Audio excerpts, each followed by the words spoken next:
Hello everyone, welcome to my channel. So guys, आज हम inorganic chemistry का most important topic ले रहे हैं, D pi P pi bonding.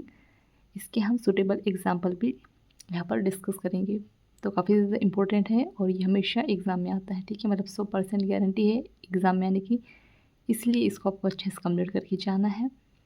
तो चलिए देखते हैं। और अगर आप चैनल पर नए हो तो प्लीज़ चैनल को सब्सक्राइब कर दीजिएगा, बेल आइकन प्रेस कर दीजिएगा। और एमएससी केमिस्ट्री ऑल सेमेस्टर के नोट्स परचेस करने के लिए आप मुझे व्हाट्सएप पर मैसेज कर सकते हो। डिस्क्रिप्शन पर व्हाट्सएप नंबर शेयर कर दिया है। तो D pi P pi bonding होता क्या है कि जब एक एलिमेंट के पी ऑर्बिटल और दूसरे एलिमेंट के डी ऑर्बिटल के मध्य एक बॉन्ड बनता है। किसके मध्य बॉन्ड बनता है? डी बॉन्ड और पी बॉन्ड। ठीक है, यहाँ पे जो पी ऑर्बिटल्स होते हैं उनके बीच में, और जो डी ऑर्बिटल्स होते हैं मतलब पी और कक्षक और डी कक्षक। ठीक है, पी कक्षक और डी कक्षक के मध्य जब एक बॉन्ड बनता है तो इस तरह के बॉन्ड को हम क्या कहते हैं? D pi P pi bond कहते हैं। और डी पाई पी पाई का मतलब तो समझ में आ गया। और ये पाई क्या है?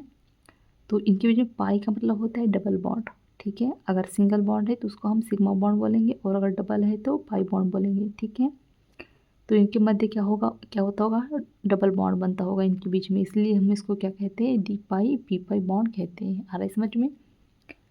आगे देखेंगे कि हेवियर नॉन ट्रांजिशन एलिमेंट आपस में पाई बॉन्ड बनाने की कम प्रवृत्ति रखते हैं, लेकिन वे बाहरी डी ऑर्बिटल का उपयोग करके ऑक्सीजन नाइट्रोजन जैसे हल्के तत्व के साथ पाई बॉन्ड बना सकते हैं।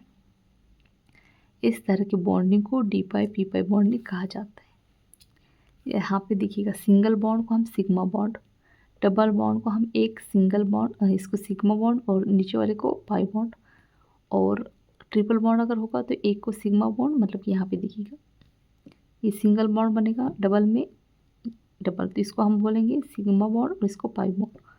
ट्रिपल बॉन्ड ऐसा है तो इसको सिग्मा बॉन्ड और इसको पाई बॉन्ड। ठीक है, आगे देखिएगा, पाई बॉन्ड में क्या क्या होगा? ओवरलैपिंग होगी। एस एस ऑर्बिटल में, एस पी ऑर्बिटल में, पी पी ऑर्बिटल में ओवरलैपिंग करने से बनते हैं। और जो सिग्मा बॉन्ड और पाई बॉन्ड जो होते हैं वो पी पी ऑर्बिटल के बीच में पी डी ऑर्बिटल और डी डी ऑर्बिटल अतिव्यापन से बनते हैं। अब यहाँ पे पी डी ऑर्बिटल के मध्य पाई बॉन्ड होता है, उसे पी पाई और डी पाई बॉन्ड कहा जाता है। ठीक है, जैसे कि यहाँ पे देखिएगा, ये क्या है? पी ऑर्बिटल है और ये डी ऑर्बिटल है, तो क्या होगा यहाँ पे? पी पाई और D pi P pi bond इस तरह से बनेगा। एग्जाम्पल के लिए दिया गया है यहाँ पे SO2। तो ये S और O मतलब कि O के 2 इलेक्ट्रॉन, तो इलेक्ट्रॉन कॉन्फ़िगरेशन कैसे होगा ऑफ SO2? तो S के 16 और ऑक्सीजन के 8, तो 16 को इस तरह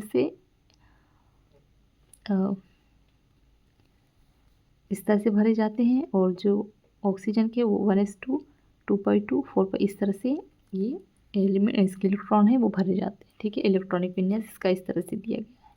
ठीक है, आगे देखते हैं।